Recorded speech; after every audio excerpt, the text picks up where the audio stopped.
Wow, today is insane. The breaking news is here. Trump trial is delayed. I've got the reasoning and details for you in just a moment. The Supreme Court ruling has created issues for all the evidence that was used against Trump to convict him. Now they have to delay it because they don't even know if they can even push through with sentencing because the evidence was compromised, and it's looking like it could be a mistrial and dismissed because of the Supreme Court ruling. Just like the Florida case was dismissed. This is 100% a game changer. We saw it coming. They didn't have a case to begin with, and this is insane. Let me know your thoughts. So, we also have a new jobs report that just came out. I hope you're sitting down for this. Foreign-born workers, immigrants, not native-born, not U.S. citizens, gained, hear me, 635,000 jobs in the United States in the month of August. 1.3 million U.S. citizens lost jobs. Immigrants gained jobs, U.S. citizens lost jobs. That's the facts. We're going to show it to you in just a moment. There's things happening behind the scenes, and it's not good. This was all planned. We're going to show you. And we've also got more details from Josh Hawley on the Russia disinformation that's coming, attacking certain conservative voices. And so we've got just insane breaking news today.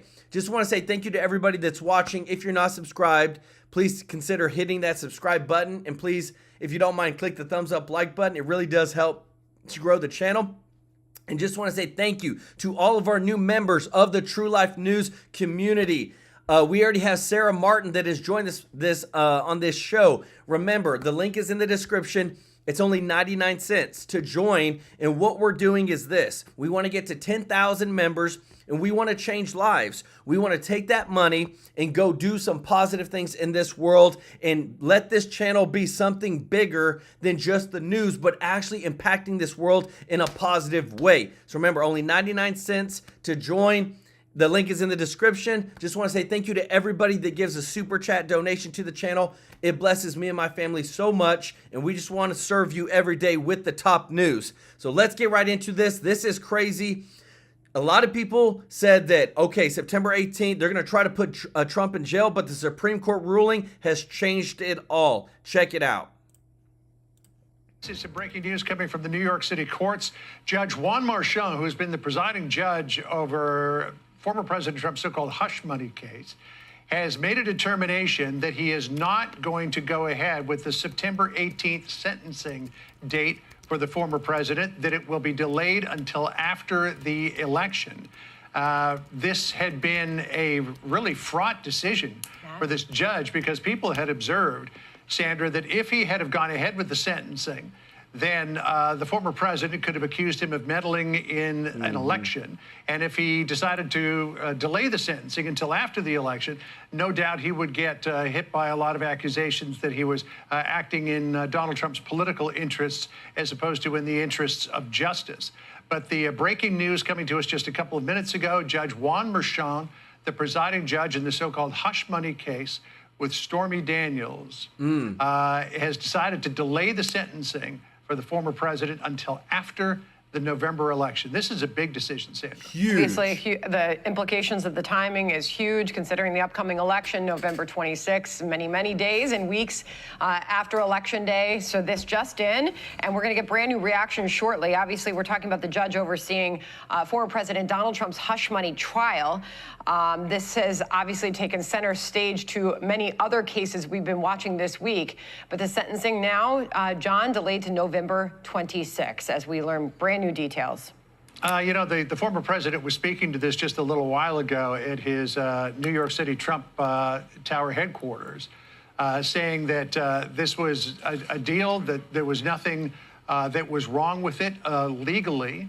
Now, don't forget that the Manhattan district attorney decided to bootstrap that case, which would have been a misdemeanor, to the commission of, or possible commission of, a federal crime, election interference, or at least affecting the outcome of an election, and turned that into a felony.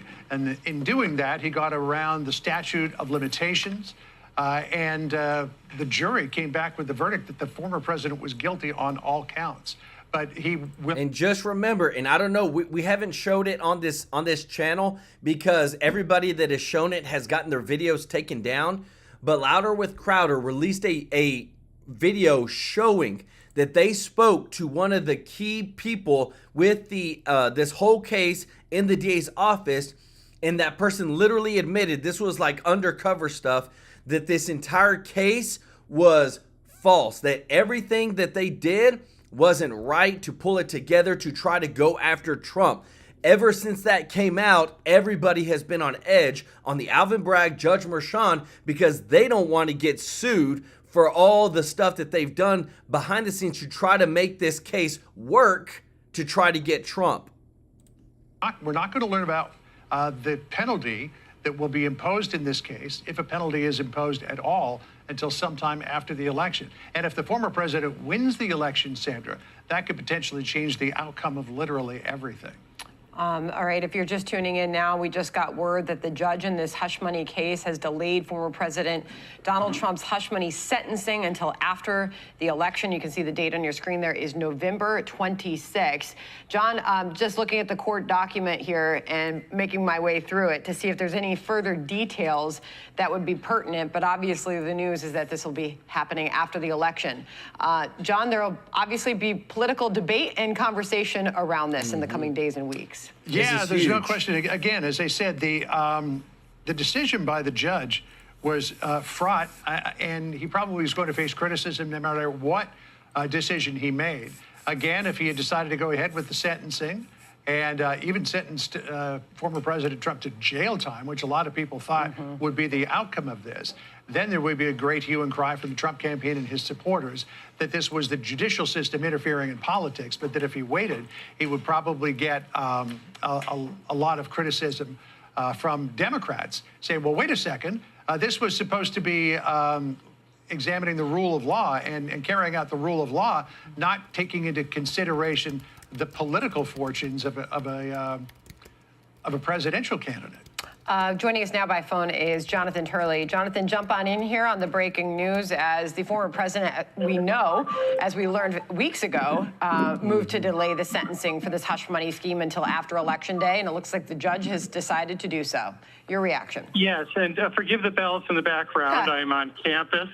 It's not signaling this opinion. The decision is not surprising in two respects. One is, it was always controversial to have the sentencing before the election, and the judge clearly did not feel comfortable that he was ready to do so. But the second reason is the reason for that discomfort.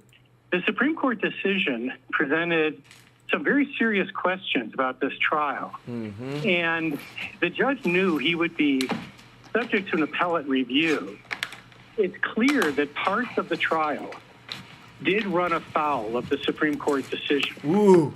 He allowed testimony of people like Hope Hicks to be entered, and that clearly fell within the privileged aspect of the immunity decision.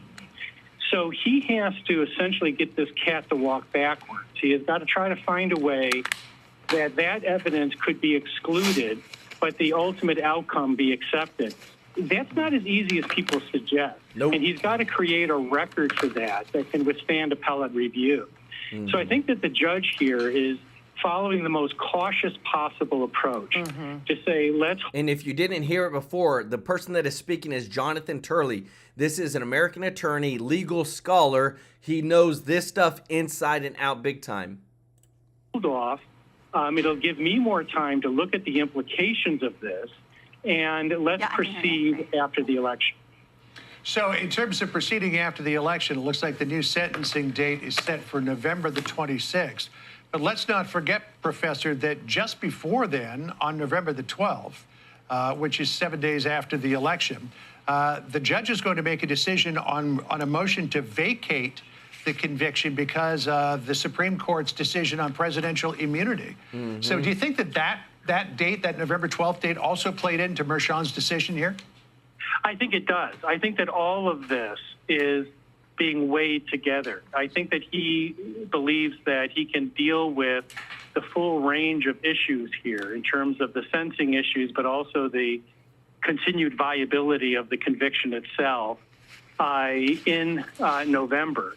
I think all of those things, they're insular questions, but they're related to some extent. And the fact that the judge said earlier, sentencing if necessary, reflected the fact that he understands that there might not be any sentencing because there might not be any conviction. He decides that that is huge. The evidence in the trial corrupted the outcome.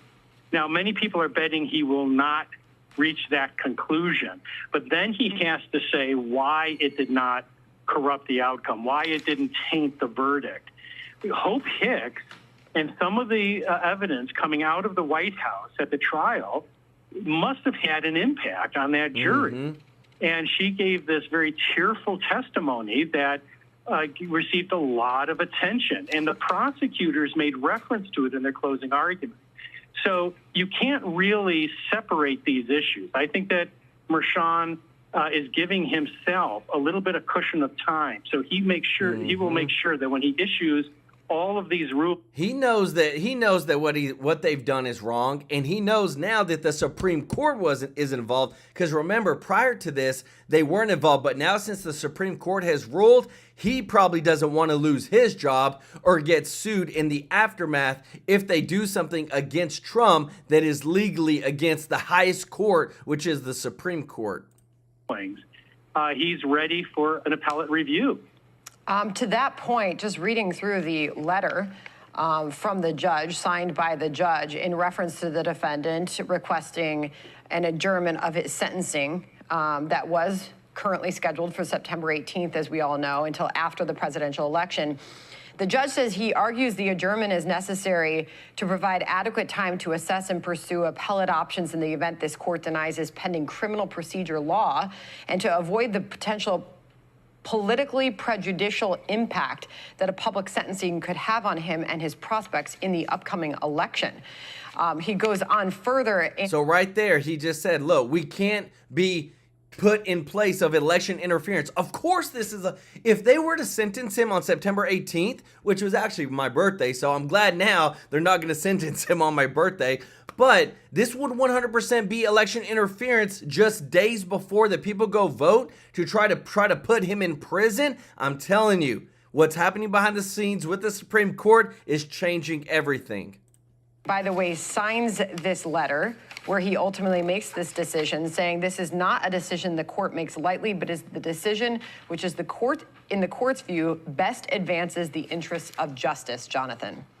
Or it's a sort of an ironic passage because many of us questioned the rush to have these trials and proceedings before the election. And Merchan was largely sympathetic with arguments coming from the Trump team that he was gagging the leading candidate for the presidency and pulling him into a courtroom for a Oh, and if y'all didn't know, the gag order on Trump is still there. He still can't speak about the trial. Long trial when he was supposed to be out on the campaign trail. So it's a different tenor coming out in this letter than the one that that was previously heard in court. I think that he's making the right decision. You know, this is going to be a historic decision either way. But more importantly, he knows that every part of his decisions on these issues will be reviewed jot for jot by the appellate court and possibly 100%. The Supreme Court. And so he's going to take more time, try to get it right, and try not to have this clock running artificially set by the presidential campaign. I'm Steve Doocy. This is huge. So, again, this is like, if there's anything that could have shaken up this race, that could have set Trump in a good place, that would protect him for what's actually coming, it's been that they have now delayed it. Now, I want us to be, full circle. I want you to hear what they have from MSNBC. I know, but I still feel like it's good to hear the different perspectives, because a lot of people are saying, look, some of these other news networks like CNN, we just heard them, they cannot deny the truth. Let me know your thoughts. will send, according to sources approved by sources to NBC News with direct knowledge, Judge Juan Merchan will sentence November 26, 2024, if necessary. So it is going to be adjourned until November 26, 2024. Obviously, that is a couple of weeks, several weeks after the election. Your reaction and how important that might be, Lisa? You know, I'm not entirely surprised that Judge Merchan did that, Chris, for a few reasons. First, Judge Merchan isn't scheduled to rule on Trump's motion to set aside that verdict for evidentiary errors stemming from the presidential immunity decision by the Supreme Court until... Evidentiary errors stemming from the Supreme Court rulings. That means that they knew that they had errors in the evidence that they used to convict him. And now that the Supreme Court has ruled, they're trying to backtrack it all. I think it's going to get dismissed. I think the trial is going to be called a mistrial because the evidence has errors. They're trying to clean it up because now the Supreme Court is involved. September 16th. And his lawyers made the argument that if sentencing was only 2 days later, they didn't have enough time to secure relief from either a state or federal appellate court between the 16th and the 18th. That effectively only gave them a day. The other reason that I'm not surprised is that the Manhattan DA itself didn't oppose the request. They gave Judge Merchan essentially a list of pros and cons, but said at the end of the day, the decision was his, that they believed that former President Trump should be sentenced expeditiously in the interest of justice, but they understood that there were factors that might weigh against going immediately to his sentencing. So I'm not surprised that Judge Merchan has now delayed the sentencing until after the election. But note also that he has made the sentencing proceeding still scheduled for 2024 and amply before the end of the year. That means that former President Trump could be facing a sentencing between his November election, should he win that November election, and his inauguration in January. Or conversely, if he loses, Judge Merchan may have made the calculation, no harm, no foul. The same sentence that I would have given him in September, I can give this man now again in November. So I think this is what many legal experts concluded would happen, particularly after the Manhattan DA, Alvin Bragg, and his team told the judge that they didn't really oppose the request by the former president's team to stay sentencing proceedings here, Chris. Do you see that? So again, this is why I wanted to show you that, because they said something that Fox didn't. The evidentiary errors that they had found with the trial, they did now, because of the Supreme Court's involvement, they didn't want to create any issues and any further issues with what? With the actual election interference. This is big, big, big, big, big. J. Bill Woods, thank you for becoming a member. Let's go. Show J. Bill some love in the chat, everybody. So, on top of that, this is the big, like, I'm telling you, if this is ever a week of breaking news, the Russia collusion stuff, Putin coming out to endorse Kamala Harris, the Trump trial delayed, but check this out, because again, too, the more evidence that we find, the more that we're learning. A lot of this was by design. Let me know your thoughts. Check it out. Infection lasts. Maybe they should get the mRNA shot, Mike. That so-called Russian propaganda that he's talking about, well, it's pretty much all the important issues to voters, because if you dig deep into the DOJ affidavit, again, they're prosecuting the case against Russian interference, all the way down to page 229, you're going to find a slide. Now, this is purportedly from the Russians, on topics that they wanted to highlight in the United States. And this is what the DOJ is warning folks to look out for, okay? Among the issues, inflation, unaffordable prices for food and essential goods, the risk of job loss for white Americans. Do you see that? Look at the bottom. It says that the DOJ is saying that talking about inflation, this is across social media, this is across things like my show, could be Russian disinformation. This comes from the Department of Justice.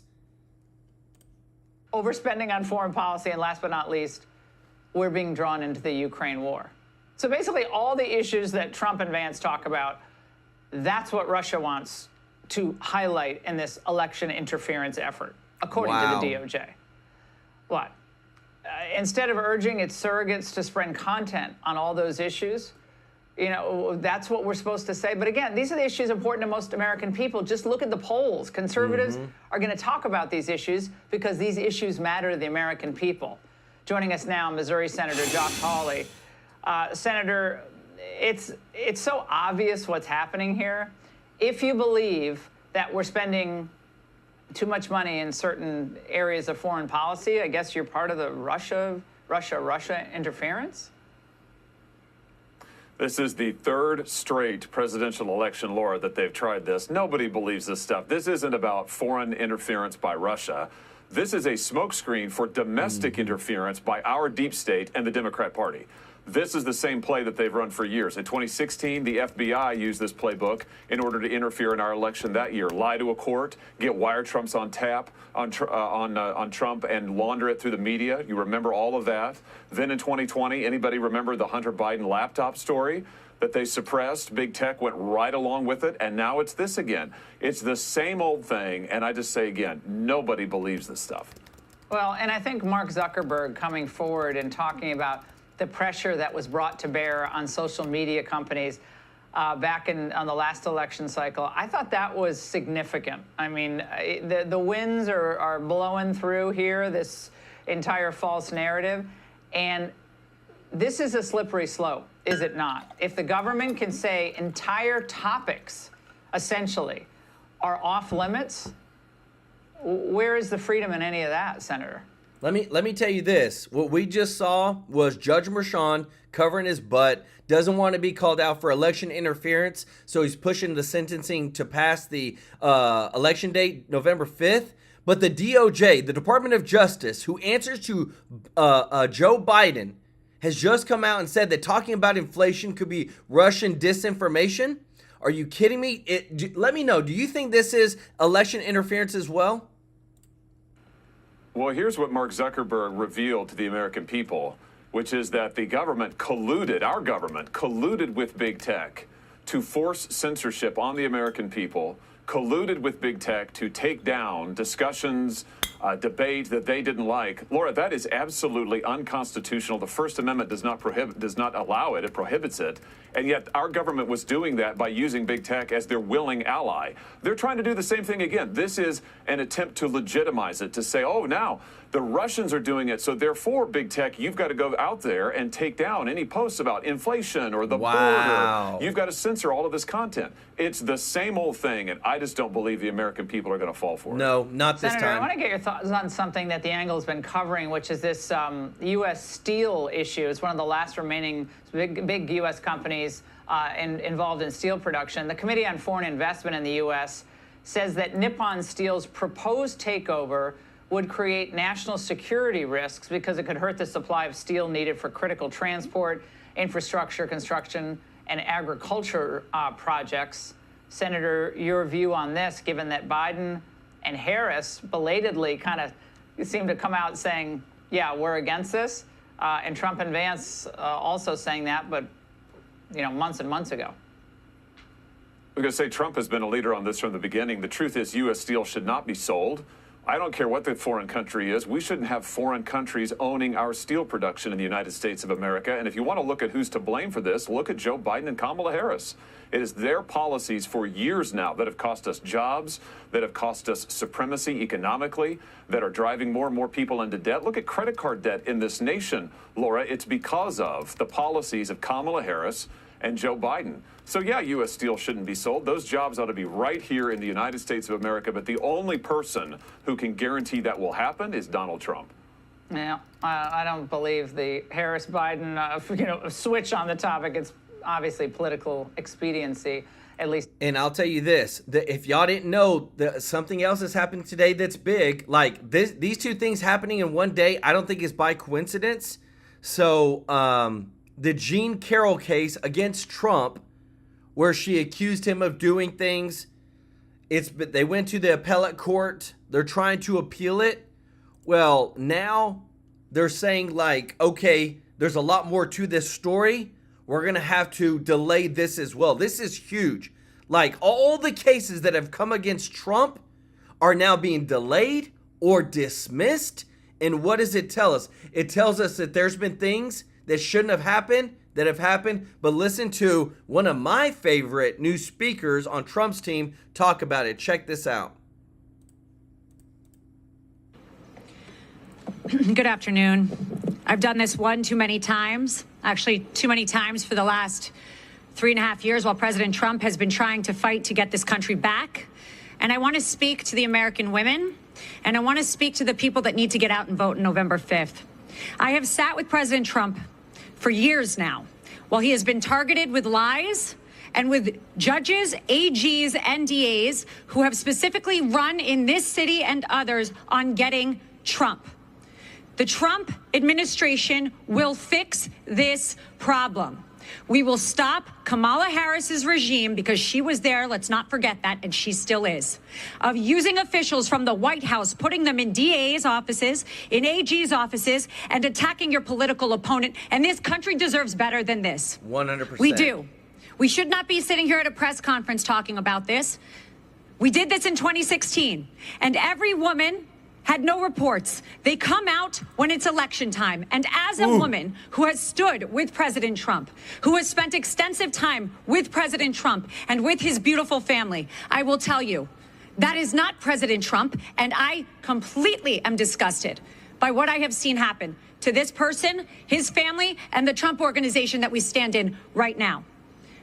You must vote Donald Trump back in, because as an attorney, as a woman, as a mother, our future of this country depends on it, and we need to stop this from happening. The DOJ is supposed to help our country and protect us, not attack. Oh, because you cannot win in the polls. Thank you.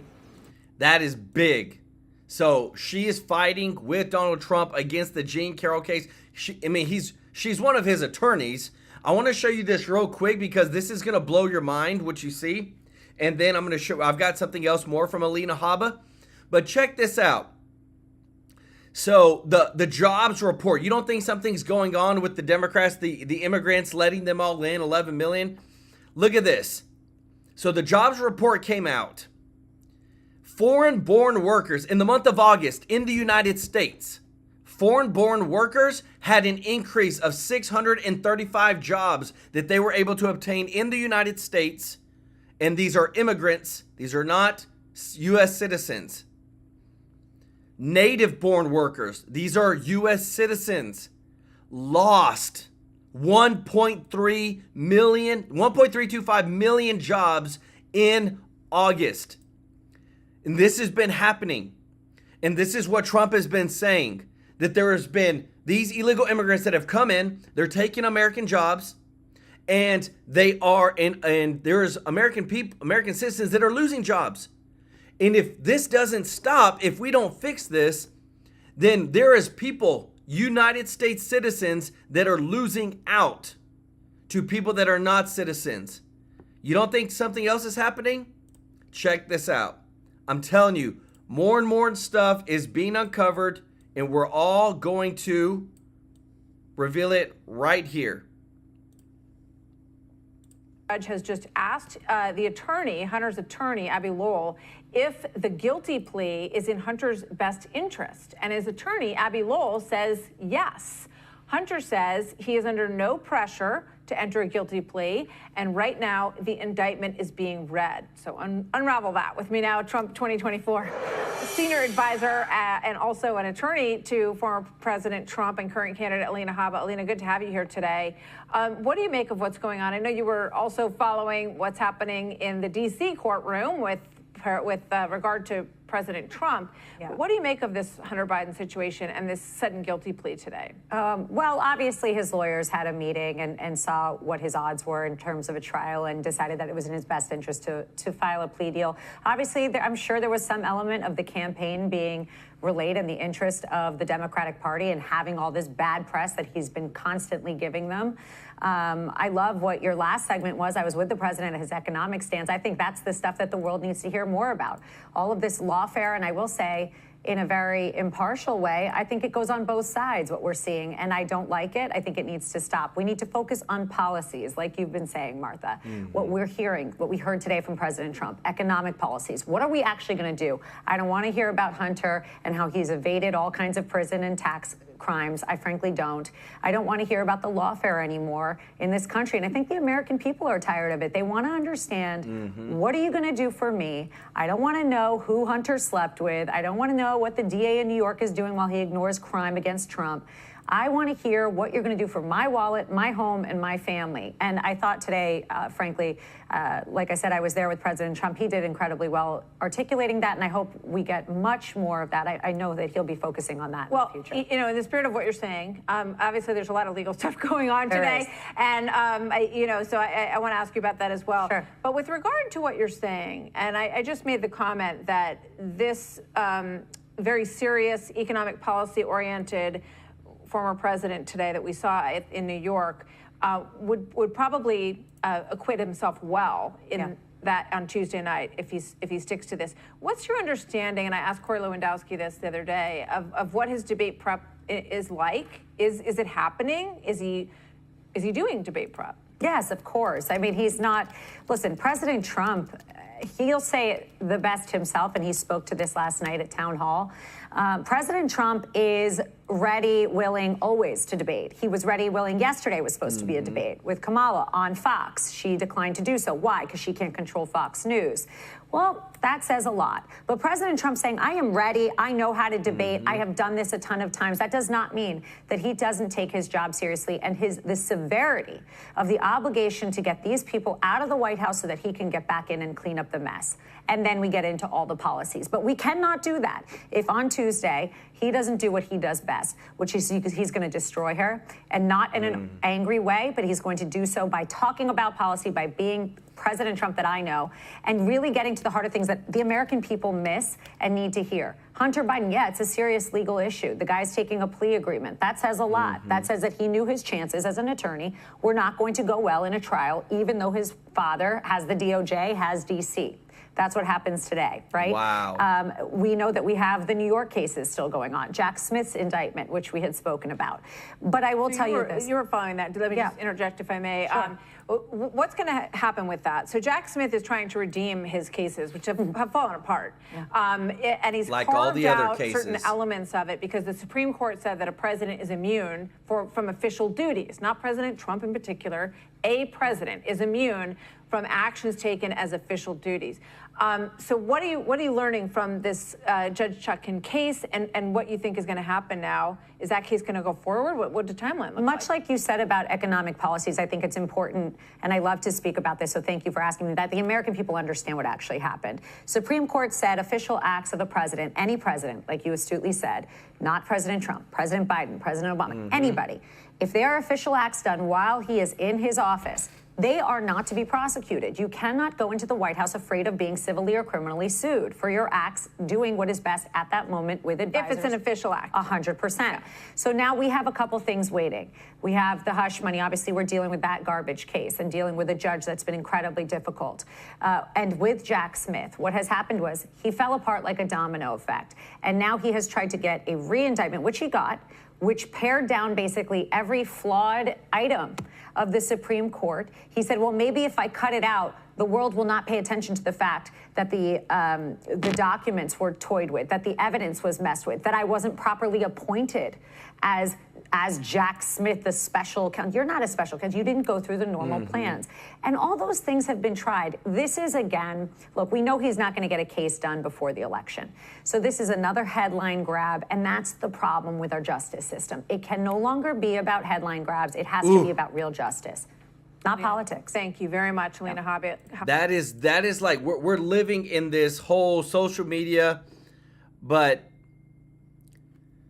one of the things that I'm looking at is just wondering, hey, Jedel Dooley, thank you so much for joining last night. Hey, thank you to all of our new members for joining. We are going to grow this community. Remember, 10,000 is our number. We're going to do some positive things in this world, and you're going to be a part of it, and we're going to show the videos on here. We're going to show everything. It's going to be wonderful, because I'm telling you what, everything that's been put up against Trump is falling apart. The cases are falling apart. People are backing off now that the Supreme Court's involved. And now people are even backing away from Kamala Harris because she's just not a good she's not going to be a good president. She has no policies. And the more and more stuff that comes out, that even the own networks that usually prop up the Democrats are coming against them. Check it out. Well, Joe Concha, even CNN is not buying this Harris flip-flop. How about that? Stu, good job there, and that's the way it should be done. It's very simple, quite frankly. Look at what a candidate has said in the past on a certain position, and then compare it to what they're saying now and call it out. That's what the press is supposed to do. Good job there. Now, there are at least 50 tweets, as mentioned, from Kamala Harris slamming Trump's border wall. But also, you know, she also, just to add to some of the things she has said, she said that the wall would do nothing to stop illegal immigration. She also said that she wants to abolish ICE. She also compared ICE agents to the KKK. She says she wants to decriminalize illegal crossings. These are all her words, and I think it would be very wise, Stu, for Donald Trump during that debate next Tuesday, which probably about 75, 80 million people will be tuning in, or at least seeing the clips afterwards, millions and millions more. And he should lay out exactly what Kamala Harris's record on this is, what her rhetoric has been, and what it means to everyday Americans, especially in major cities that are seeing their social services cut and their jobs taken away. Trump has a powerful argument. And remember, we just went through the jobs. It is actually really happening. Like, I want to repeat this real quick, and I want to show you real quick. The jobs report showed that native-born workers lost. This is the report right here. We lost 1.3 million to U.S. citizens. This is, look at the bottom right here. This is from the Bureau of Labor and Statistics. U.S. citizens lost 1.3 million jobs, and foreign-born workers, immigrants, gained 625,000. So whenever they say that they're taking jobs, it is 100% legit. It is actually happening. If he makes it next Tuesday, it's going to be a long night for the vice president. You know, we've just heard that she's flip-flopped on plastic straws as well. I don't intend to get into a discussion about that, and that's for another day. Let's change the subject. Donald Trump says Elon Musk has agreed to run his Government Efficiency Commission if Trump wins in November. Watch this. I will create a Government Efficiency Commission tasked with conducting a complete financial and performance audit of the entire federal government and making recommendations for drastic reforms. We need to do it. Elon, because he's not very busy, has agreed to head that task force. Be interesting. If he has the time, that'd be a good one to do it, but he's agreed to do it. In 2022, fraud and improper payments alone cost taxpayers an estimated hundreds of billions of dollars. Joe, I think this commission is a very good idea, but you know what? I'd really love to see Trump and Elon Musk trying to work together to cut the bureaucracy. That'd be interesting to see that, wouldn't it? Two incredibly successful businessmen working in government in order to make government small. And boy, wouldn't that be a great campaign slogan, Stu, right? Make government small again, or make government efficient again? I mean, hey, it's kind of compelling, right? Because when you look at Gallup polling on the most important issues for voters today, Stu, number one and number two are economy, inflation, and immigration to the border. But number three is trusting government and leadership. And I think a big part of that mistrust is the fact that, let's be honest, Democrats and Republicans, when they're in power, have not done a good job at all when it comes to controlling spending. And you remember the old Charles Krauthammer quote, asking politicians to give up a source of money is like asking Dracula to forsake blood, right? So when it comes to reining in spending and allocating U.S. taxpayer dollars wisely with common sense, I think that's something that Democrats, Independents, Republicans are all for. In the end, we just want to see the government run the same way we run our households. Yes. Staying within budget, not spending money you don't have, and getting the most out of the money that you earn. Kamala Harris, meanwhile, her economic plan, she wants to drastically increase spending and drastically expand government. So that's the contrast here between Trump and Harris. Make government smaller, more efficient, or blow it up, spend money, and obviously that leads to inflation. Again, Kamala Harris is on the wrong side of this argument for many Americans. You got that right. RFK Jr. has an editorial in today's Wall Street Journal where he points out just how disruptive he would be to the food and drug industries as a whole. Another disruptor on the team. More good stuff. Joe, do you realize that? Like, it's not like whenever Trump came in 2016, he was a disruptor. He was not a part of the establishment, and he did what? He challenged everything like you're supposed to. Then you've got it where he's bringing on Elon Musk, disruptor. He's got RFK, disruptor.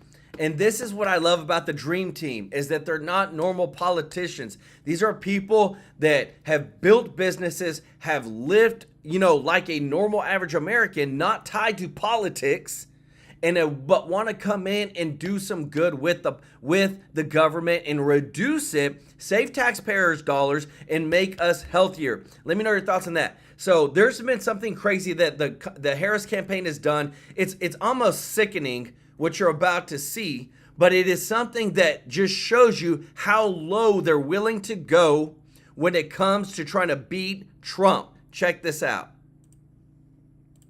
Down for pushing a misleading claim about this comment from J.D. Vance on school shootings. I don't like that this is a fact of life, but if you are a psycho and you want to make headlines, you realize that our schools are soft targets. We've got to bolster security so that if a psycho wants to walk through the front door and kill a bunch of children, they're not able to.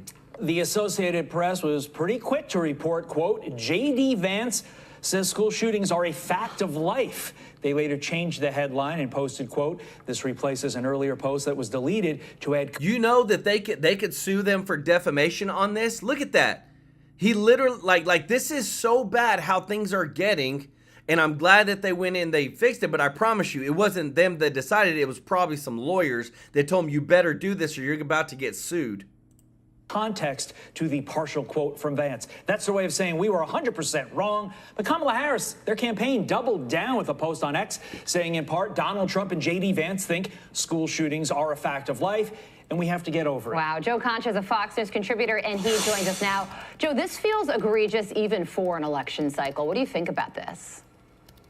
Yeah, politicians spin all the time, Carly. But in this case, the fact that Kamala Harris, Tim Walz, also on his social media account, are doing this before those who were killed at that Georgia high school are even buried, in a desperate attempt to score cheap political points off of dead kids and teachers, is patently and utterly disgusting. Harris and Walz should be asked about this, but they did their one cream puff interview on CNN last week and won't be doing any more interviews, and certainly won't be doing any press conferences from now until Election Day. So can you believe this, that they're doing that? That is like, that's so low. That's like Banana Republic type of low in terms of campaigning. Guess they get away with it, but their surrogates are going to be on the Sunday talk shows this week, and everybody who has any Harris or Walz surrogate ally on there needs to ask them about this. Why? How could you possibly take half a quote and run with it as if it were fact? This is disgusting. Do you apologize about this subject? So that's where we are at this point. It's a despicable lie. I have kids that went to their first day of school yesterday, elementary school. There were 2 police officers there. You can't get in and out except for one area that has 2 entry points. Every school should bolster their security. And the fact that Kamala Harris and Tim Walz are playing political games with this shows you how desperate they are as far as their chances in this election, which seem to be favoring Donald Trump. He seems to have the momentum at this point. It's clear their strategy, the Harris campaign and their media allies, is let the lie travel halfway around the world before the truth can catch up. But Joe, you really pointed out something, and I think the reason they did this, especially in this particular context, when it comes to the facts of what J.D. Vance was saying, we need to harden our school targets, like you just said you saw at your kid's school. That's something that Kamala Harris and the liberals don't want to do because it makes kids uncomfortable to see a police officer there. Your thoughts? Oh, not at all. Our police officers here anyway, at my school here in New Jersey, couldn't be any more friendly, yet they do their jobs. Kamala Harris also once said, and it's on tape, by the way, that we don't need more police officers in schools. She's on tape saying that. So I hope Donald Trump brings that up next week at the debate, saying, explain your position further on why you think we should have less police officers at schools instead of more, and let her speak from there, and let her basically walk into the kitchen, put on the chef's hat, and start chopping up that word salad, because we know the answer is going to be incoherent, as we've seen so many times when you take this candidate outside of a teleprompter, Carly. Interesting moment on CNN where some commentators called Kamala Harris out for campaigning on border security after condemning it for years. Take a listen to this moment. She called it wasteful, useless, a waste of taxpayer money, a vanity wall project, a wasteful border wall, a stupid wall, a medieval vanity project, and an unnecessary wall. And those are really just, I mean, there were more of this, just like 10 or like 50. But there was really a lot of this was the common refrain during the campaign. You read that quote where she said it was against everything that not only she stood for, everything America stood for. And you mentioned it, Joe, with the debate coming up next week, these flip-flops are likely to come up. What's your prediction? The prediction is that if the ABC moderators don't bring it up, then Donald Trump should bring it up. Why did you call my border wall medieval? Why did you call it racist? Yes. Why did you say it was unnecessary in terms of solving this problem? The bottom line is this, I'll leave it here. 12 million people plus have come into this country, including hundreds of terrorists on the terror watch list. This is a humanitarian, national security nightmare. The economic damage is real as well. Billions spent by local governments to take care of people who are not here legally, meanwhile cutting social services like police and sanitation to those communities that need it most. Donald Trump said it with Sean Hannity last night or on Wednesday. This is unsustainable, and he needs to hammer this home because this is his strongest issue outside of the economy as far as who we should vote for during this election, Trump or Harris. Who handles the border better, and who do you trust? Well, it's going down. The rules are set 90 minutes Tuesday night. We will be watching. Joe, Yes, and we're going to be streaming that debate. We're right here on the True Life News. We want to be able to commentate through it all. Hopefully, you'll be able to join us. But I do want to say this, that I appreciate everybody that's watching. Thank you so much to all of the subscribers. Thank you to everybody that is a new member. We're trying to grow our memberships. We want to reach the 10,000 number. The reason is because there's a lot of craziness happening in this world. We want to raise it to 10,000. It's only 99 cents to join. You can find the link in the description, but we want to do some good in the world, and we want this community to be a part of that. We want to go and we want to give back to the community. We want to help the less fortunate, and we want to just make positive change in this crazy world. So thank you to everybody that is joining. Also, too, thank you to everybody that gives a super chat donation to the channel. And if you're not subscribed, please hit that subscribe button, and please hit the thumbs up like button. It really does help to grow the channel. I know that a lot of people have said that, hey, I don't see the join button. I'm literally addressing it with YouTube right now of asking them to join, of why they're not seeing that. And I'm literally talking with YouTube right now because to me it's a big deal, especially when people, a lot of them are out of California, and why isn't it that out of California you can't see the join button when everybody else can? So we need to get that fixed. We're here to serve you. We need to get it to a point where politicians start saying that more, is that we are here to serve the American people. It's not the other way around. We need to put America first. We need to get the right people in office. We've had so much breaking news today, and we're just so thankful that every one of you could join us. We are here to serve you. We love you. We thank you, and we will see y'all in the next one. Take care. Bye-bye.